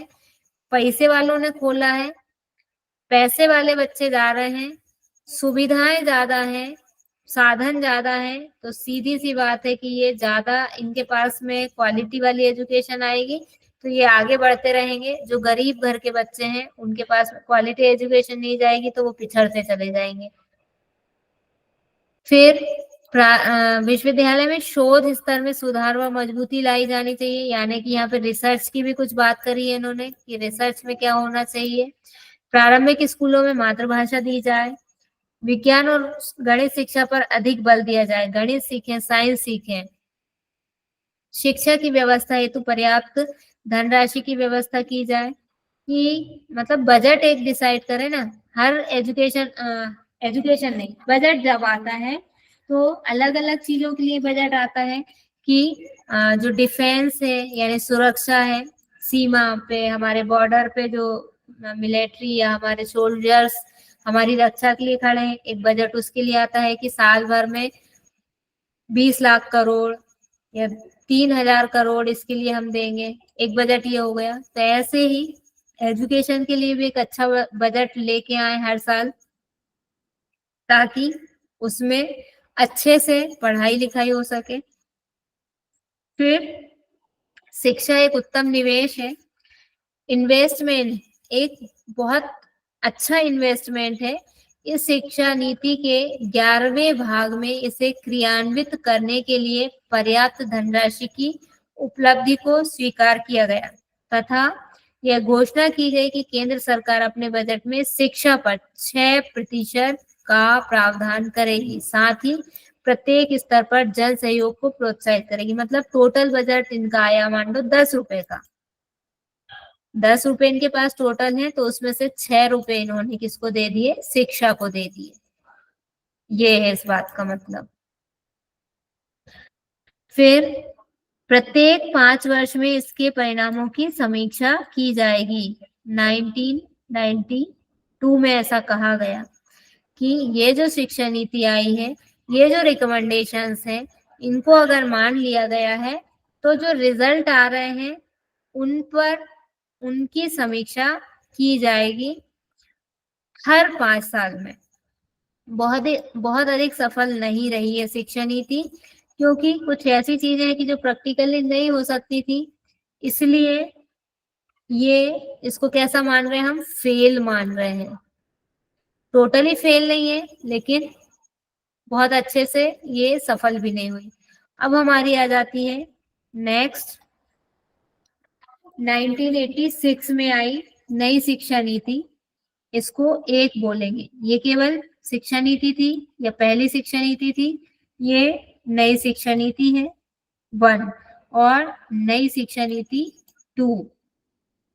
इसमें क्या है, शिक्षा के क्षेत्र में आधुनिकीकरण और आईसीटी की भूमिका पर जोर।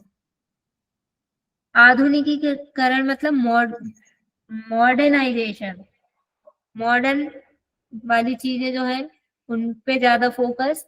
आईसीटी मतलब कंप्यूटर एंड टेक्नोलॉजी की बात यहाँ पे हो रही है। फिर 5 अच्छा इस पे नहीं जाएंगे, अभी इसको बाद में लेंगे। यहाँ पे अधिकांश शासकीय योजनाओं जैसे सर्व शिक्षा अभियान, mid day meal, Navodaya Vidyalaya, केंद्रीय विद्यालय शिक्षा में आईसीटी का उपयोग का क्रियान्वयन इसी एजुकेशन पॉलिसी में हुआ 1986 में। आंख बंद करके आप, ऐसा कोई क्वेश्चन आ जाता है आपको याद नहीं है कि ये कौन सी ऑपरेशन ब्लैक बोर्ड किस एजुकेशन पॉलिसी में आया, या सर्व शिक्षा अभियान जो है वो किस एजुकेशन पॉलिसी में आया, आपको याद नहीं है, तो इसीलिए यहाँ पे हमने शॉर्ट में उसको लिख लिया है कि ऐसे जितने प्लान इस टाइप के आए वो सब सेकेंड एजुकेशन पॉलिसी में आए, आप लगा सकते हैं। लेकिन एक चीज साथ में ये करना है आपको कि जो फर्स्ट एजुकेशन पॉलिसी है उसमें जाएंगे, कोई एक आपको लग रहा है कि वहां पे ऐसी योजना आई है तो उसको जरूर याद रख लेंगे। ये तो आप आंख बंद करके लगा सकते हैं कि इसमें ज्यादातर आए, लेकिन उसमें भी देख लेंगे कि कहीं कोई आया है क्या, तो उसको याद रखेंगे। नहीं तो क्या होगा, बाई चांस इधर से आपने अंदाज से तो लगा रहे हैं लेकिन उधर वाला उनने पूछ लिया तो प्रॉब्लम हो जाएगी, इसलिए एक आध कोई उसमें है तो उसको भी आप अलग से ध्यान रख लेंगे। शिक्षा का पैटर्न सेम एज 1968, कैसा, 10+2+3 यही था, किसी ने सुधार करने की बात नहीं करी है। ये अंग्रेजों के जमाने से चला आ रहा है, उनने जो थोप गए हमारे ऊपर, हम उसी को फॉलो कर रहे हैं। महिला शिक्षा, प्रौढ़ शिक्षा पर विशेष बल दिया गया, फोर्सली मतलब इस पे फोकस किया गया, जोर दिया गया प्रौढ़ शिक्षा और महिला शिक्षा पर। वर्तमान शिक्षा प्रणाली का आधुनिकीकरण करने के लिए शिक्षा नीति के 5वें भाग में शिक्षा के सभी स्तरों पर बल दिया गया। कौन से भाग में, 5वें भाग में। पूर्व प्राथमिक,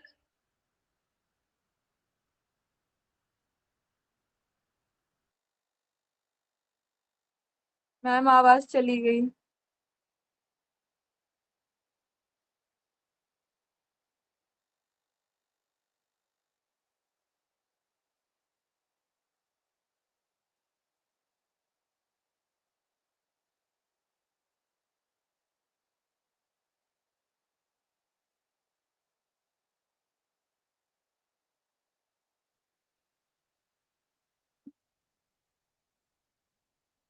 आवाज आ रही है?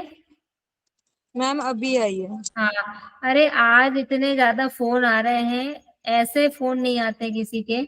आज डू नॉट डिस्टर्ब पे भी नहीं लगाया मैंने, तो फोन पे फोन आ रहा है तो वो डेटा उससे चला जाता है, इसलिए आवाज चली जाती है। चलिए, कभी तो ऐसा होता है कि बिल्कुल छप्पर फाड़ के फोन आते चले जाते हैं। आज क्लास का टाइम भी चेंज है ना। हम्म। कहाँ थे हम, कहाँ तक सुन लिया आपने? मैम ऊपर थे, प्रौढ़ शिक्षा वाला आप बोल रहे थे कुछ। प्रौढ़ शिक्षा वाला हो गया ना, प्रौढ़ शिक्षा पर विशेष बल दिया गया। वर्तमान शिक्षा मंत्रालय का आधुनिकीकरण करने के लिए शिक्षा नीति के 5वें भाग में शिक्षा के सभी स्तरों पर बल दिया गया। मतलब सभी स्तर यानी शिक्षा के कौन कौन से आ जाएंगे ये? पूर्व प्राथमिक यानी कि प्राइमरी, हायर एजुकेशन, ये सब इसमें आ जाएंगे, जितने भी लेवल हैं, या कॉलेज लेवल, यूनिवर्सिटी लेवल, सब में क्या करेंगे, सभी स्तरों पर आधुनिकीकरण, वर्तमान समय के हिसाब से उनको जो भी टेक्नोलॉजी है उससे लेस कर देंगे। लेस कर देंगे इन द सेंस उनको इंक्लूड कर लेंगे। पूर्व, ये हिंदी वाला लेस था, वो अंग्रेजी वाला लेस नहीं था, उसका मतलब तो होता है कम कर देना। पूर्व प्राथमिक, प्राथमिक और उच्च शिक्षा की पाठ्यचर्या मतलब सिलेबस में सुधार करना और उसके स्तर को उठाने पर बल दिया गया। विश्वविद्यालय और कुछ कॉलेजों को स्वायत्तता प्रदान की जाए, ऐसी बात की गई। ऑटोनॉमस बनाया जाए यूनिवर्सिटी को और कुछ कॉलेज को। शिक्षा के क्षेत्र में प्रशासनिक व्यवस्था कर उसका विकेंद्रीकरण किया जाए। विकेंद्रीकरण का मतलब क्या होता है, कोई समझते हैं? देखिए, एक एचओडी होता है किसी भी डिपार्टमेंट में। हाँ बताइए, कोई बताना चाह रहे हैं, बताइए। फूड लेवल पे जो काम होते हैं ना मैडम, उसको विकेंद्रीकरण, जैसे प्रशासनिक में जैसे पटवारी, फिर वो जी, कलेक्टर। बिल्कुल सही कह रहे हैं आप कि कोई एक व्यक्ति है, अकेले वो डिसीजन ले रहा है, तो वो क्या हो गया, सेंट्रलाइजेशन हो गया, केंद्रीकरण हो गया। लेकिन उसने कुछ अपने राइट्स जो है वो डिस्ट्रीब्यूट कर दिए कि भाई ये काम तुम ही कर लो। जैसे हमारा एमडीवाई है, तो मेन ऑथर या मेन जो कहना चाहिए बॉडी कौन है, राहुल आर्या जी हैं। लेकिन उन्होंने कुछ अधिकार डिस्ट्रीब्यूट कर दिए कि ये डिसीजन आप ही ले। जैसे जितेंद्र सर हैं, ऑलमोस्ट मतलब एमडीवाई की सारे रूल्स एंड रेगुलेशन, सारी चीजें वो संभालते हैं। उनने भी कुछ डिस्ट्रीब्यूट कर रखे हैं, जैसे क्लासेस वगैरह है कि कोई लिंक शेयर कर दे, किसी को जिम्मेदारी दे दी, वो उन्होंने बता दिया कि आप अपने हिसाब से, कुछ सडनली चेंज आता है किसी क्लास में या किसी टाइम टेबल में। जैसे मेरी क्लास का आज मैंने कल ओरली बताया था कि हम आज 8 से क्लास रख लेंगे, लेकिन बहुत सारे स्टूडेंट जैसे आप नए जुड़े हैं आज, तो आपको नहीं पता है कि टाइम टेबल क्या है, तो मैंने फिर वो मैसेज वहां से चेंज कर दिया। वो मुझे राइट है, बिना राइट के मैं नहीं कर सकती थी कि मैंने मैसेज कर दिया जब बिना अप्रूवल के। तो ये विकेंद्रीकरण है कि अलग थोड़े से हमने अपने अधिकार की ये डिसीजन आप भी ले सकते हो, इसी को विकेंद्रीकरण बोलते हैं। तो ये विकेंद्रीकरण कहाँ पे हो रहा है, या डिसेंट्रलाइजेशन कहाँ पे हो रहा है, प्रशासनिक व्यवस्था कर उसका विकेंद्रीकरण शिक्षा के क्षेत्र में, एजुकेशन के फील्ड में। जैसे एचओडी ने टीचर्स को कुछ बता दिया है कि टाइम टेबल आप अपने हिसाब से बना लो, और कितने महीने में कितना सिलेबस कंप्लीट कराना है ये भी आप डिसाइड कर लो। ये भी क्या कर दिया है, डिसेंट्रलाइजेशन कर दिया इसका भी। गैर औपचारिक शिक्षा का नेटवर्क पेश किया जाए। अनौपचारिक या गैर औपचारिक, गैर औपचारिक मतलब जो स्कूल में हमको मिलती है सिस्टमेटिकली, हमारा एडमिशन हुआ, पहली क्लास दूसरी क्लास, हमने वैदिक काल में भी पढ़ी थी ना, कुछ संस्कार होते हैं, उपवज्जा होता है, पवज्जा होता है, उपनयन संस्कार होता है, फिर हमको फॉर्मल एजुकेशन मिलती है। औपचारिक मतलब फॉर्मल, और गैर औपचारिक मतलब नॉन फॉर्मल। तो नॉन फॉर्मल जो हमको स्कूल के अलावा घर में मिल रही है, या अगर प्राइमरी स्कूल के पहले घर में मिल रही है, या दूसरी चीजें हम सीखते हैं तो वो हमको कहीं से भी मिल जाती है, उसका एक नेटवर्क पेश किया जाए। मतलब इसका एग्जाम्पल आप ऐसे समझ सकते हो गैर औपचारिक का, कहीं हम स्टेशन पे गए हैं, अब आजकल बहुत सारी टेक्नोलॉजी आ गई है, तो स्टेशन पे क्या है, ऑटोमेटिक टिकट का मान लो सिस्टम आ गया, वहां मशीन लगा दी कि वहां आप एंटर करिए, पैसे डालिए और आपको टिकट मिल जाएगा। लेकिन आपको टेक्नोलॉजी आना भी तो चाहिए। तो आप टेक्नोलॉजी नहीं आती है तो आप स्कूल में तो इसकी ट्रेनिंग ले नहीं रहे हैं, ना ले रखी है आपने, तो वहां पे जो जानता है व्यक्ति पहले से जिसने उसका यूज किया है, या तो वो या कोई एक व्यक्ति वहां पर जिसकी ड्यूटी है, वो आपको ट्रेनिंग देगा उस चीज की। तो ये क्या हो गई, ये नॉन फॉर्मल एजुकेशन हो गई। इसका नेटवर्क पेश किया जाए, छात्राओं को आवास उपलब्ध करा जाए, हॉस्टल में रहेंगी तो वो जो पैदल चल के आना पड़ रहा है, ड्रॉप आउट का प्रॉब्लम आ रहा है, उसको शॉर्ट आउट कर पाएंगे। गैर सरकारी संगठनों को देश की शिक्षा की सुविधा प्रदान करने के लिए प्रोत्साहित किया जाना चाहिए। और इस शिक्षा नीति के 5वें भाग में शिक्षा के सभी स्तरों का पुनर्गठन करने पर बल दिया गया, जो कि अभी हुआ है हमारा 2020 में। सभी स्तरों पर कि कौन से एज के बच्चों को कौन सी क्लास में पढ़ाया जाए, ये है इसका मतलब। यहाँ दूसरी एजुकेशन पॉलिसी में बात की गई उसकी। प्राथमिक और उच्च शिक्षा की पाठ्यचर्या में सुधार करने और उसके स्तर को ऊपर उठाने पर बल दिया जाए। पूर्व प्राथमिक शिक्षा की व्यवस्था की जाए। इस स्तर पर बच्चों के, ये जो यहाँ रिकमेंडेशंस आई थी ना, ये सब हम अब यहाँ पे देख रहे हैं, जो हमारी सेकेंड न्यू एजुकेशन पॉलिसी, उसमें ये सब हम चीजें देख रहे हैं। 90% बच्चों को 1 किलोमीटर की दूरी पर विश्वविद्यालय उपलब्ध कराया जाए। वो फोटो में हम जो देख रहे थे, ताकि बच्चे आसानी से स्कूल जा सकें। शेष 10% बच्चों को 1990 तक 1 किलोमीटर की दूरी पर विश्वविद्यालय, मतलब पहले क्या करा इन्हें, पहले राउंड में 90% बच्चों को 1 किलोमीटर पे बोला। अगर 10% जो बच रहे हैं उनको अभी नहीं तो 1986 में नहीं कर पा रहे हो तो एक लिमिट दे दी, लिमिट सेट कर दी है कि कम से कम 1990 तक तो उनको 1 किलोमीटर की दूरी पर ले आओ, 5 किलोमीटर न जाना पड़े उनको। 1995 तक 11 से 14 वर्ष तक की आयु के सभी बच्चों को भी उचित प्राथमिक शिक्षा सुलभ हो, अर्थात प्राथमिक विद्यालय की दशा में सुधार हो, कंडीशन में क्या हो, सुधार। फिर शैक्षिक विकास की समीक्षा करने और शिक्षा सुधार के लिए आवश्यक परिवर्तनों के निर्धारण में केंद्रीय सलाहकार बोर्ड ऑफ एजुकेशन महत्वपूर्ण भूमिका निभाएगा। ये एक इसमें बात की गई। लास्ट हमारी आती है, इसको भी कर ही लेते हैं, 2020 नई एजुकेशन पॉलिसी 2। 5 इसके आधार स्तंभ हैं, मतलब बेस, जो इसमें जो भी पॉलिसीज लाई जाएगी उसको 5 बेस में डिवाइड कर दिया जाएगा। पहला क्या है, एक्सेस, इनको एज इट इज रख लीजिएगा। इक्विडिटी, क्वालिटी, अफोर्डेबिलिटी, अकाउंटेबिलिटी। अब इन सबके आपको मीनिंग समझ में आ रहे हैं, एक बार इनको पढ़िए। और जूम करूं क्या इसके लिए, ये ज्यादा छोटा लिखा हुआ है, थोड़ा सा जूम कर देते हैं, अभी दिख रहा होगा ठीक से। इन 5 शब्दों के मीनिंग समझ में आ रहे हैं, बताइए। किसी कोई ऐसा है जिसको मीनिंग समझ में ना आ रहे हो तो बताइए, माइक ऑन करके बताइए जल्दी से, यस और नो। माइक ऑन नहीं करेंगे तो मुझे पता नहीं चलेगा, क्योंकि आप लोग दिखाई नहीं दे रहे हो। मुझे लगेगा फिर पता ये भी नहीं चलेगा क्लास चालू है या नहीं है, आप लोग हो या नहीं हो। मैम एक बार अकाउंटेबिलिटी का मतलब बता दीजिए। अकाउंटेबिलिटी का मतलब होता है कि कौन बताएगा? अच्छा, हाँ, जवाबदेही मैम। जवाबदेही, एग्जैक्टली।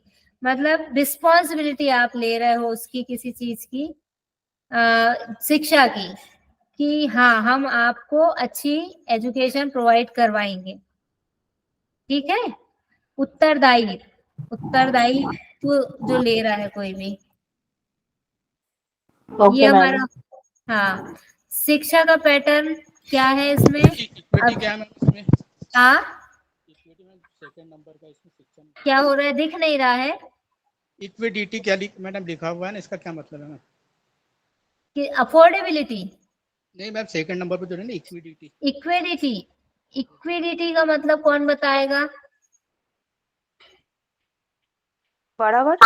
समानता। वो इक्वलिटी होता है, इक्विडिटी वर्ड है ये।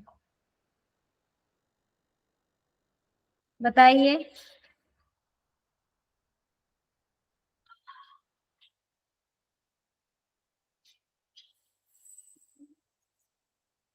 समता, समानता, समता, कंफ्यूज मत होइए। इक्विडिटी और इक्विलिटी एक ही है कि मेल फीमेल को बराबर एजुकेशन मिले। कंफ्यूज नहीं होना है, ऐसे वर्ड भी आ जाए तो भी कंफ्यूज नहीं होना है हमको।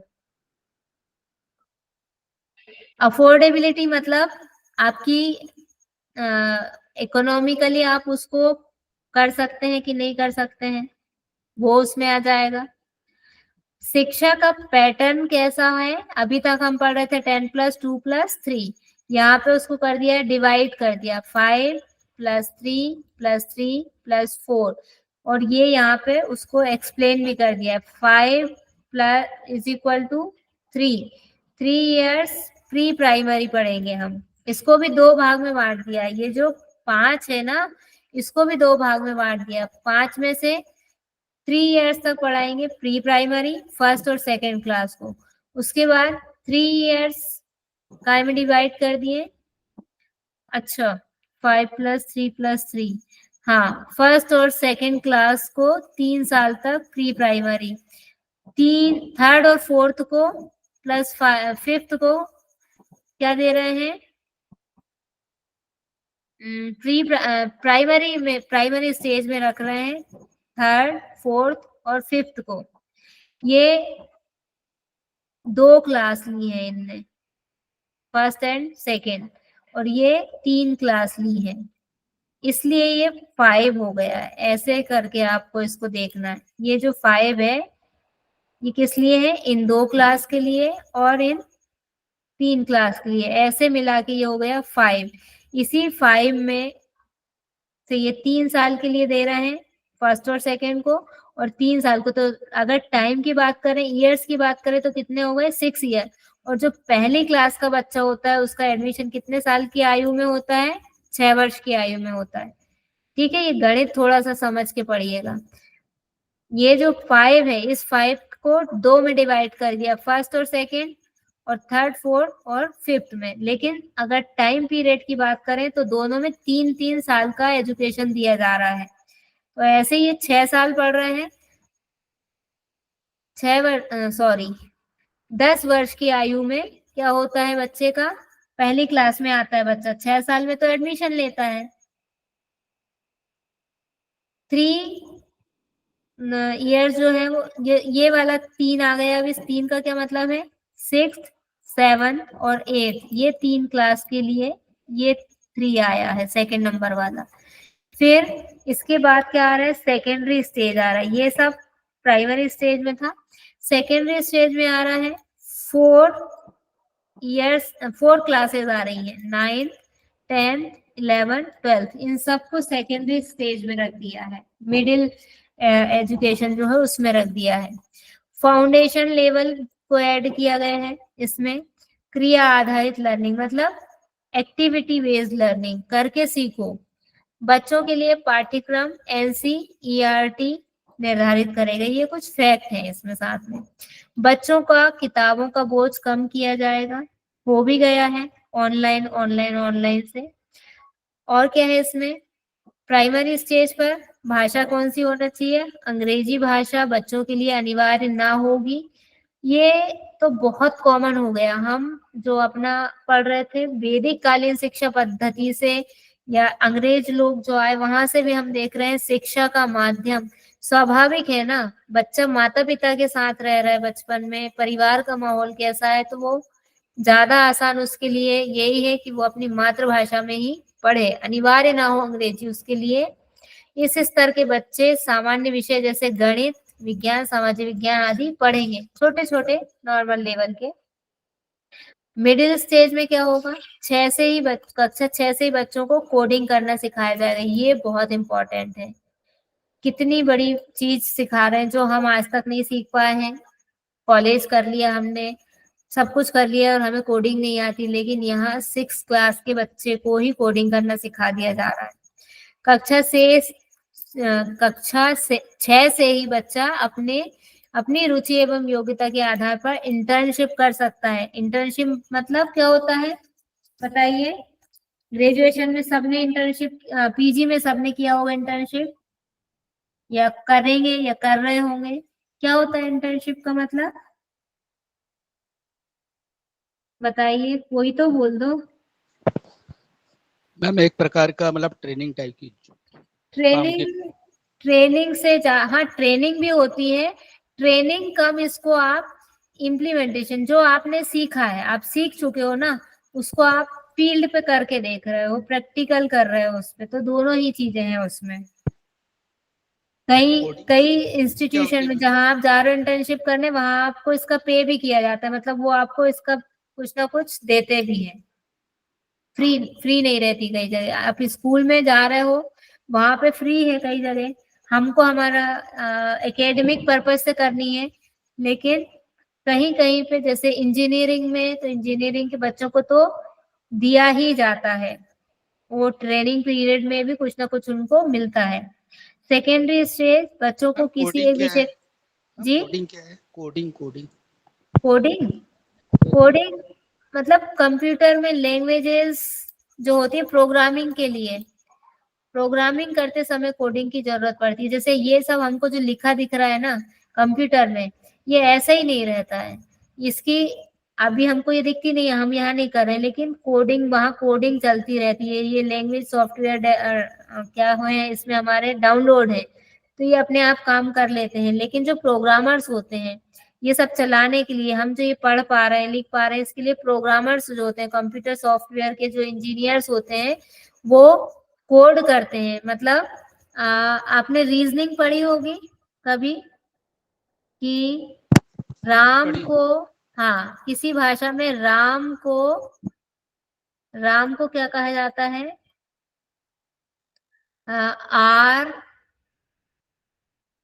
RIP ए, कुछ भी मैं लिख रही हूँ, नॉनसेंस लिख रही हूँ, इसको कुछ मीनिंग नहीं है, ये कोडिंग है। राम को ये कहा जाता है। तो उसी भाषा में श्याम को क्या कहा जाएगा? श्याम को क्या कहा जाएगा? अब यहाँ पे हम उससे गैस, 3-4 ऑप्शन दिए रहते हैं, उससे हम गैस कर लेते हैं। हम माँ के लिए यहाँ पे ए यूज किया है, तो ऐसे करके हम उसको निकाल लेते हैं, वो कोडिंग होती है। समझ में आ पा रहा है? यस मैम आ यस और नो? गया मैम आ गया। ओके, ये कोडिंग है। प्रोग्रामिंग के लिए वो सिखाई जा रही है उनको बचपन से ही।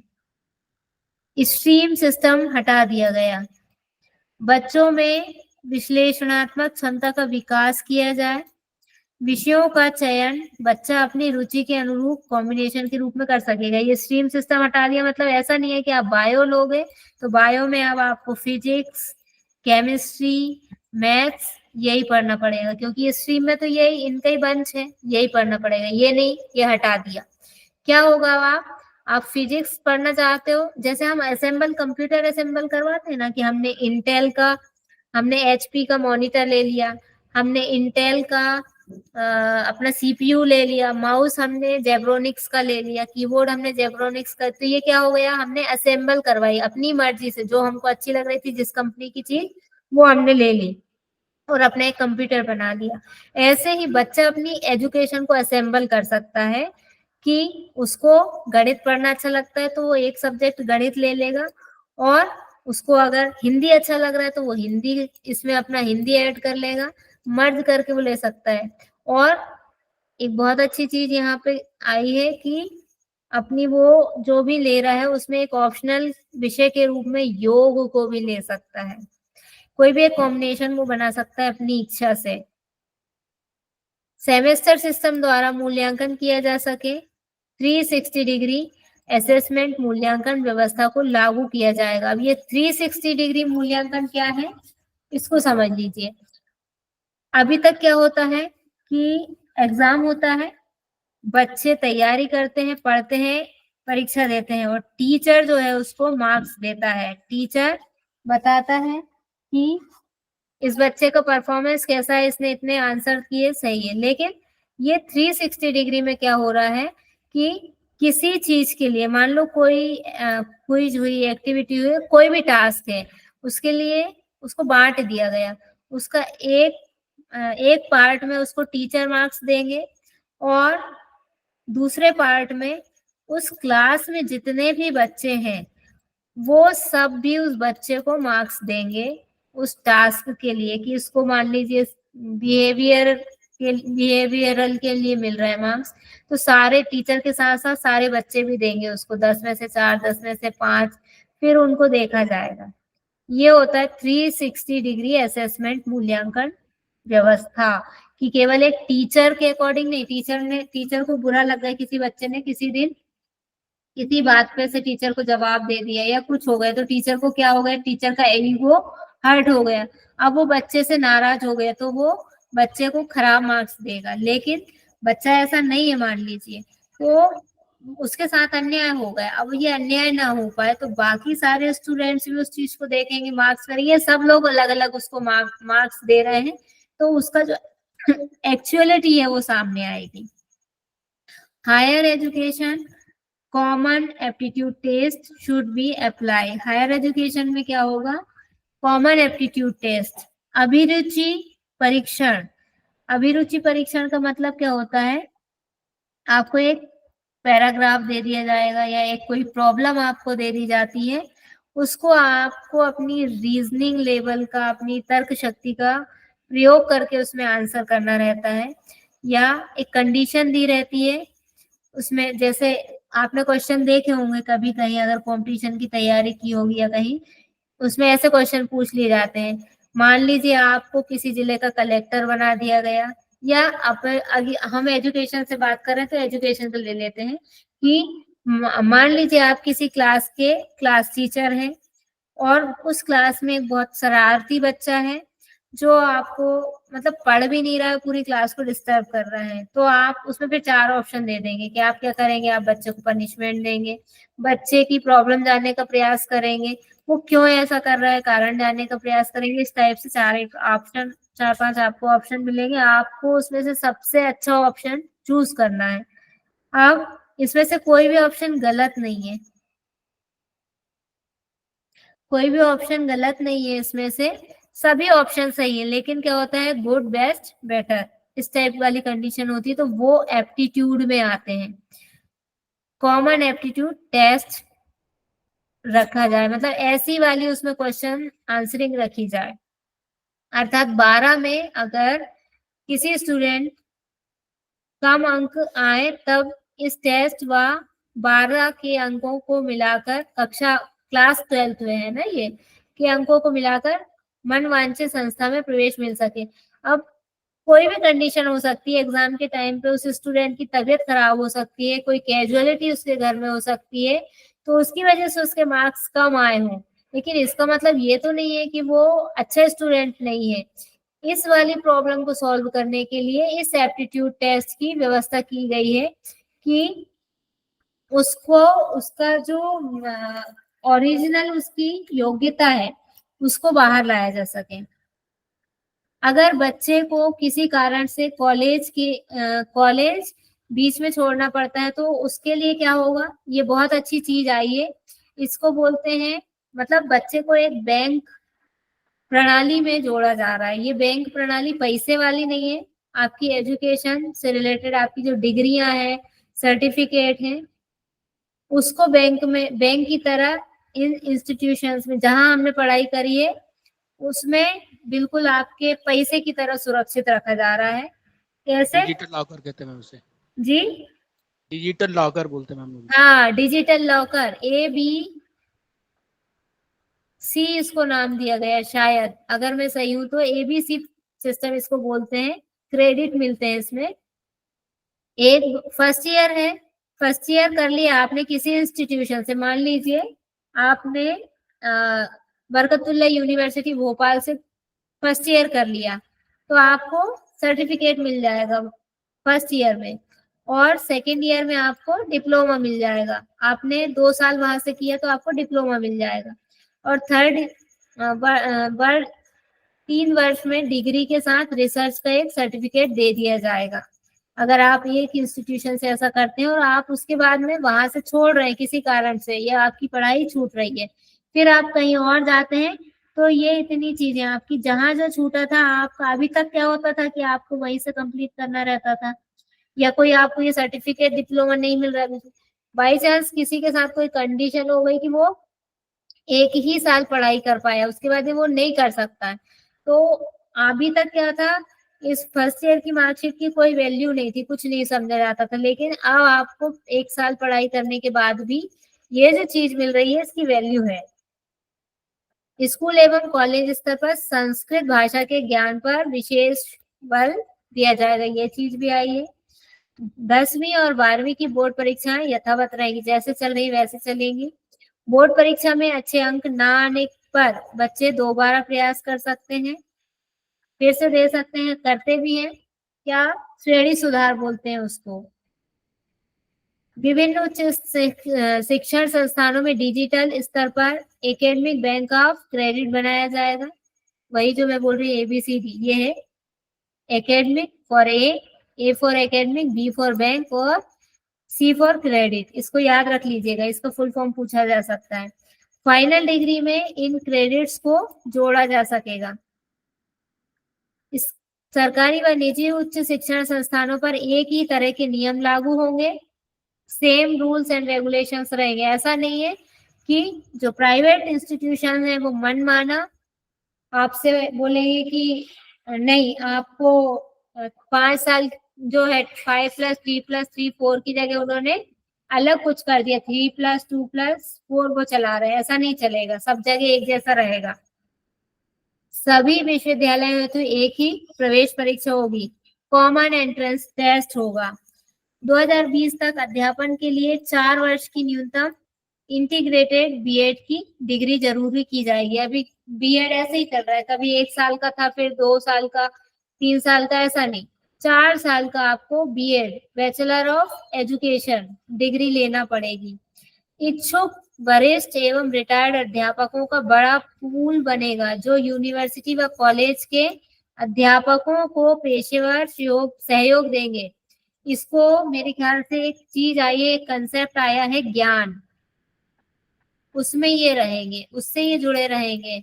मतलब इसमें सिर्फ नेशनल लेवल नहीं, इंटरनेशनल लेवल के लोग भी, ज्ञानी जो हैं बड़े बड़े, जिनको अपने अपने फील्ड का बहुत ज्ञान है, वो आपको सलाह दे सकते हैं, सहयोग दे सकते हैं। कोई चीज समझ में नहीं आ रही तो उनसे पूछ सकते हैं, उसका एक ऐसा बड़ा पूल बनेगा। शिक्षण संस्थानों के लिए फीस निर्धारण हेतु मानक तैयार होगा। इसके अंतर्गत निजी और सरकारी दोनों ही संस्थान आएंगे। अब जो प्राइवेट स्कूल्स होते हैं, प्राइवेट ऑर्गेनाइजेशंस होते हैं, वो मनमानी फीस वसूल नहीं कर सकते हैं। ये हमारा नेशनल एजुकेशन पॉलिसी कंप्लीट हो गई। ये जो एक मैंने बताया था ना, सिलेबस जब बताया था उस समय, सिलेबस पे जाके देखते हैं। ये देखिए हमारा ये कंप्लीट हो गया है, ये कंप्लीट हो गया है, ये ओरिएंटल नॉन, ये नहीं हुआ है अभी हमारा, ये इसमें से एनवायरनमेंट हम पढ़ चुके हैं, पूरा टॉपिक ही हमने किया उसमें। ये बचेगी व्यावसायिक तकनीकी और कौशल आधारित शिक्षा, इसमें सारे इंस्टीट्यूशन, ये प्रैक्टिकल क्लास होगी लाइव, इसको मैं बताऊंगी चला के इसमें से कहाँ से क्या पढ़ना है।